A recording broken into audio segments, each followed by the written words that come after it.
उन 100 कुओं में से पहला कुआं है जिन्हें हम इस वीडियो में बनाने वाले हैं। पानी पानी पानी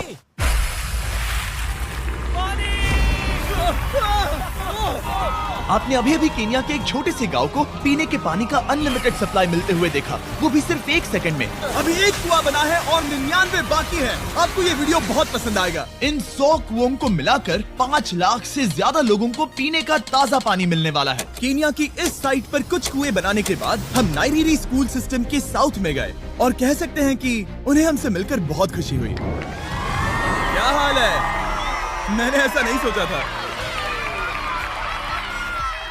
स्वागत के लिए शुक्रिया। समझ नहीं आता कैसे रिएक्ट करूं। बहुत बहुत शुक्रिया दोस्तों। हमारे आने पर इस गांव ने हमारा जोरों से स्वागत किया और नोलन इसमें थोड़ा खो गया। नोलन जैसा अजीब इंसान मैंने कभी नहीं देखा और ये मेरी गलती नहीं है। और फिर वहाँ का स्कूल देखने के बाद ये रहे हमारे मेहमान। क्या हाल है? दिन अच्छा बीत रहा है ना? सबसे मिलकर अच्छा लगा। एक टीचर ने मुझे दिखाया कि स्टूडेंट्स कहाँ से पानी पीते हैं, जो कि एक बहुत ही अनसेफ नदी से आ रहा था। तो आपके स्टूडेंट्स यहीं से पानी पीते हैं? हाँ ये बुरी बात है। हाँ, स्टूडेंट्स हमेशा डायरिया जैसी बीमारी, टाइफाइड जैसी बीमारी की कंप्लेंट्स करते हैं क्योंकि वो ऐसा पानी पीते हैं। तो हाँ। हम कोशिश करते हैं, पर देख रहे हो ना, अब क्या कहा जाए। पर क्या करे, जिंदगी तो जीनी ही है और पानी तो सबको चाहिए होता है। जाहिर है कि इनकी हालत सच में बहुत खराब है। असुरक्षित पानी पीने से इन बच्चों की जिंदगी बहुत कम होती जा रही है। पर कम से कम इस गांव की मदद करने की हम पूरी कोशिश करने वाले हैं। क्या पता ये मुझे फिट आएगा या नहीं। मेरा सिर बड़ा है। देखते हैं पानी मिलता है या नहीं। ओ,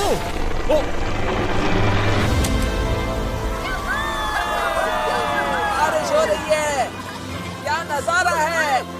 पानी जमीन से बाहर आने के बाद उसे ऐसे बैरल्स में इकट्ठा किया गया और बैरल्स को वाटर टावर्स पर लगाने के बाद आसपास के गांव के लोगों के पास सिर्फ पीने के लिए साफ पानी ही नहीं था, पर एक प्रेशराइज्ड वाटर सोर्स भी था, जिसका मतलब है कि लॉन्ड्री के लिए सुरक्षित पानी भी मिलेगा। और खींचो। मुझे बताओ ये नोलन की मॉम से कितना हैवी है?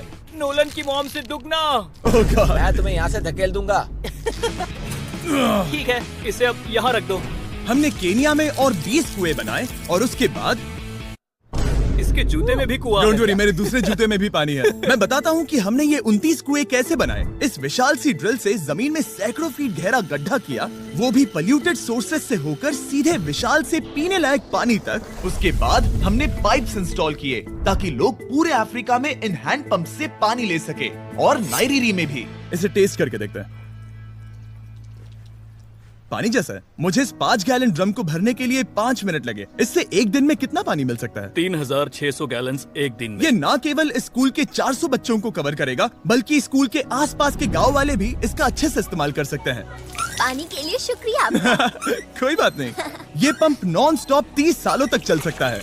आपको लग रहा होगा कि इस तरह का बड़ा काम करने के लिए एक बड़े गवर्नमेंट की जरूरत पड़ेगी, पर ये सच नहीं है। ये प्रॉब्लम सुलझाना बिल्कुल मुमकिन है और ऐसी चीजें करने के लिए इंसानियत को आगे आना ही चाहिए। आपके कामयाबी का राज क्या है? सच कहूँ तो ऐसा कुछ खोजो जो तुम्हें करना पसंद है, उसे लंबे समय तक करो और तुम्हें कामयाबी जरूर मिलेगी। मैं इसे बहुत करीब लाने वाला हूँ, देख रहे हो? मजेदार है ना? जरा ऊपर देखो, वो रिकॉर्ड कर रहा है। ठीक है, मैं इसे करीब लाने वाला हूँ। ठीक है। हाँ, तुम खुद को देख सकते हो। हम इस गांव के लिए भी कुआं बना पाए, इस गांव के लिए भी और इन दूसरे 12 गांवों के लिए भी। और जब हम ये पंप्स लगा रहे थे, तब हमने यहाँ के एक स्कूल को नए कंप्यूटर से अपग्रेड भी कर दिया। बच्चों को ये कैसा लगा? उन्हें शुक्रिया, सच उन्हें में ये बहुत पसंद पसंद आया। खुशी है कि सब ठीक से हो गया। हमने क्लासरूम्स में नया फर्नीचर भी लगाया, उसके साथ कुछ शेल्व्स नई बुक्स के साथ, और सभी स्टूडेंट्स को एक फुटबॉल भी दिया। Thank you mister beast, thank you. यहाँ तक कि सभी क्लासरूम्स में नए व्हाइट बोर्ड्स और प्रोजेक्टर्स भी लगाए। आप सबको ये प्रोजेक्टर पसंद आया? हम चौक का इस्तेमाल कर रहे थे जिससे बहुत डस्ट होता था, लेकिन आज सब कुछ साफ है। हमें इस बात की खुशी है। कोई बात नहीं, इतना तो कर ही सकते हैं। पर जब हम 45वें कुएं की साइट पर गए, तब एहसास हुआ कि वहाँ का हाल और भी बुरा है। जब भी उन्हें पानी की जरूरत पड़ती थी, तब उन्हें जंगल से 1 मील खतरनाक रास्ता तय करके जाना पड़ता था, जो एक विशाल सी पहाड़ी से जाता है। मैं जल्दी उठता हूँ, लगभग सुबह 4 बजे, ताकि मैं स्कूल के लिए पानी ला सकूँ। यहाँ से पानी निकालना सेफ नहीं है। ये जगह बहुत स्लिपरी है, जिससे किसी को चोट लग सकती है। हमने उनके कुएं पर काम करना शुरू किया, तब उन्होंने मुझे दिखाया कि वो पानी कहाँ से निकालते थे। आपको दिन में ऐसे कितने चक्कर लगाने पड़ते हैं? 2 बार। दिन में 2 बार? ओह वाह, तो एक आम स्टूडेंट ऐसा ही कुछ ले जाता है? हाँ। ओह गॉड, अगर 200 स्टूडेंट्स ऐसा रोज करते हैं तो ये कितना मुश्किल होगा? बहुत मुश्किल हो सकता है। ओह गॉड, ये ढलान तो बहुत बड़ी है। अरे यार, ये ढलान तो रुकने का नाम ही नहीं ले रही। हर रोज मैं सच में दंग रह गया कि ये चढ़ाई कितनी मुश्किल थी। ये सब इतना कुछ करते हैं ताकि वो यहाँ तक पहुँच सके जहाँ इन्हें साफ पीने का पानी मिल सके। आमतौर पर आप पानी यहीं से लेते हो? हाँ। और पानी भरने के बाद ये जग्स लगभग 18 किलो तक हो जाते हैं, जो इन बच्चों के लिए पहाड़ियों से ले जाने के लिए बहुत मुश्किल है। लेडीज आराम से ये 2 उठा सकती ओह, हैं। तो मैं अभी जरूर ले जा पाऊंगा। और एक बार हमने जग्स भर लिए, उसके बाद वक्त था वापस ऊपर जाने का। जल्दी करो, चलते हैं। इससे तो पसीना भी नहीं आ रहा है। मैं ले लूंगा। और अब घंटों तक असुरक्षित पानी को इकट्ठा करने के बजाय उनका नया पंप स्कूल के बस 10 फीट दूर था। तो अब ये यहाँ से पानी ले सकते हैं। बहुत थक गया हूँ। और फिर हम गए हमारे अगले गांव में, जहां हमने बनाया हमारा 46वां कुआं। पर हमें एक प्रॉब्लम से गुजरना पड़ा। हमने देखा कि ये गांव आधे से बटा हुआ है, वो भी इस खतरनाक सी नदी से। ये अभी इतनी खतरनाक नहीं लगेगी, पर जब बारिश का मौसम आता है, पानी ऊपर तक आकर इस पुल को पूरी तरह से निगल लेता है। और ये पुल इसलिए इतना जरूरी है क्योंकि वहाँ जो गांव है, वहीं पर सभी हॉस्पिटल्स और स्कूल्स हैं, इसलिए यहाँ से रोज गुजरना पड़ता है। ये खतरनाक है, लेकिन इस पुल के अलावा इनके पास और कोई ऑप्शन नहीं है। जब ये नदी उफान पर होती है तो ये किसी को भी बहा ले जाती है, लोग, स्टूडेंट्स, यहाँ तक कि जानवर भी। हाल ही में इस नदी को क्रॉस करने की कोशिश में हमने 3 लोगों को खो दिया। इस तरह किसी की जान जाना पागलपन है और हम इसे स्वीकार नहीं कर सकते। और जिस पल हमने इस बारे में सुना, तब हमें मदद करनी ही पड़ी। तो पंप तक जाने वाले पुल को जब हमने ठीक करना शुरू किया, तब हमने केन्या से 2000 मील दूर जिम्बाब्वे देश का भी सफर तय किया। अफ्रीका में आए 1 हफ्ते से ज्यादा हो गया है और अब भी कई पंप्स लगाने बाकी है। तुम में से बदबू आ रही पर है। मैंने सुबह ही शावर लिया था। बात होते ही मैं हाथ नीचे ले लूंगा। इस काम के लिए मैं तुम दोनों पर भरोसा कर सकता हूँ? हाँ। हमें सबसे पहले एक लोकल हॉस्पिटल की जांच करनी थी, जहाँ साफ पानी की सख्त जरूरत थी। अंदर जाने पर हमें पता चला कि इस क्लिनिक की इस गांव को कितनी जरूरत थी। 1 साल में यहाँ पर कितने बच्चे जन्म लेते हैं? 1 महीने में करीब 50। इसका मतलब 1 साल में पूरे 600। वाह! पर दुख की बात यह है कि इन प्रेग्नेंट महिलाओं को सिर्फ पानी लाने के लिए 1 मील तक जाना पड़ता है और इन भारी बकेट्स को लेकर वापस आना पड़ता है। पर अच्छी खबर ये है कि हमने इनकी पैसों से मदद की यहाँ पर एक मॉडर्न पंप लगाने के लिए। संभाल के, ठीक से पकड़ो।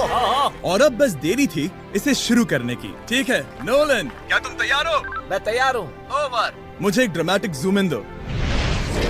नोलन, मैंने बटन दबा दिया है, ये काम कर रहा है? पानी आ रहा है। आप जाकर चेक करना चाहेंगे? हाँ। वहाँ पर? हाँ, चलो चलिए, चलते हैं। लोगों को पानी मिलता देख मुझे आखिर बहुत अच्छा खुशी हो पानी रही मिल ही है। गया। ये सच में कमाल की बात है। हमारा नोलन एक प्रोफेशनल डांसर है। हाँ। यकीन नहीं हो रहा, मैं डांस कर रहा हूँ। वो कर क्या रहा है? ओह गॉड, सॉरी, मैं नहीं चाहता कि आप इसे और देखें। साफ पानी मिले ये पक्का करने के अलावा इस गांव में बहुत से स्टूडेंट्स को ट्रांसपोर्टेशन की भी दिक्कत थी, तो हमने इन सबको नई साइकिल्स देने का फैसला किया।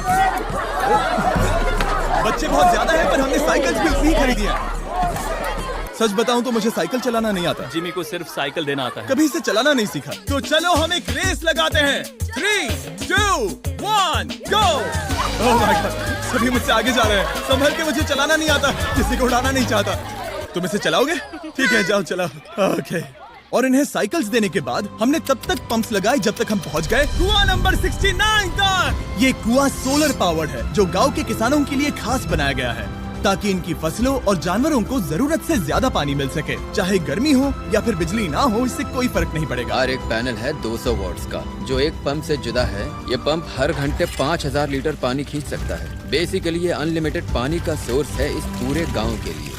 ये बहुत बढ़िया है। और जिम्बाब्वे छोड़ने के बाद हम चाहते थे कि अफ्रीका की सभी कम्युनिटीज को पानी मिलता रहे, इसलिए हमने और कुछ पंप्स बनाए युगांडा में, सोमालिया में और कैमरून में। कैमरून में हमने क्या क्या किया ये देखने के लिए फिलैंथ्रोपी चैनल पर हम जल्द ही एक वीडियो अपलोड करने वाले हैं। इन गाँव में वक्त बिताने पर मुझे एहसास हुआ कि पंप्स लगाना कितना जरूरी होता है। कैसे ये खेती को पानी देते हैं, भूखे का पेट भरते हैं, कैसे ये हॉस्पिटल्स को साफ सुथरा रखते हैं, और सबसे जरूरी कैसे ये आने वाले पीढ़ी के बच्चों के लिए लंबी और हेल्दी जिंदगी जीने में मदद करते हैं, और इससे कम्युनिटीज का भविष्य भी सेफ हम होता है। बहुत समय से इंतजार कर रहे हैं साफ पानी के लिए। Water is life. और कुछ लोकल लोगों की मदद से हमने आखिरकार ये पुल पूरा कर ही लिया, जिसे ये कम्युनिटी अगले 100 सालों तक इस्तेमाल कर सकती है। कई जिंदगियां बचेगी, परिवार एक साथ आएंगे, परेशानियां चली जाएंगी। इस वीडियो में हमने जो 100 पंप्स लगाए हैं वो कई जिंदगियां बदल बदल देंगी, पर ये काफी नहीं है। इसीलिए मैं चाहता हूँ कि आप जाने से पहले beachphilanthropy.org/wealth पर जाएं और मुमकिन हो तो पैसे डोनेट करें। मैं सच कह रहा हूँ, हमें इस वीडियो से एक पैसे का भी फायदा नहीं हो रहा है। इस वीडियो से जितने भी पैसे आएंगे वो 100% इन पंप्स को बनाने में खर्च होंगे, वो भी पूरी दुनिया में। पता है ये अजीब है कि एक यूट्यूबर को ये सब करना पड़ रहा है, पर किसी को तो करना ही होगा। अगर कोई नहीं करेगा तो हम ये करेंगे ही। आप देख सकते हैं इस काम से कई कम्युनिटीज की जिंदगियां बदल रही हैं।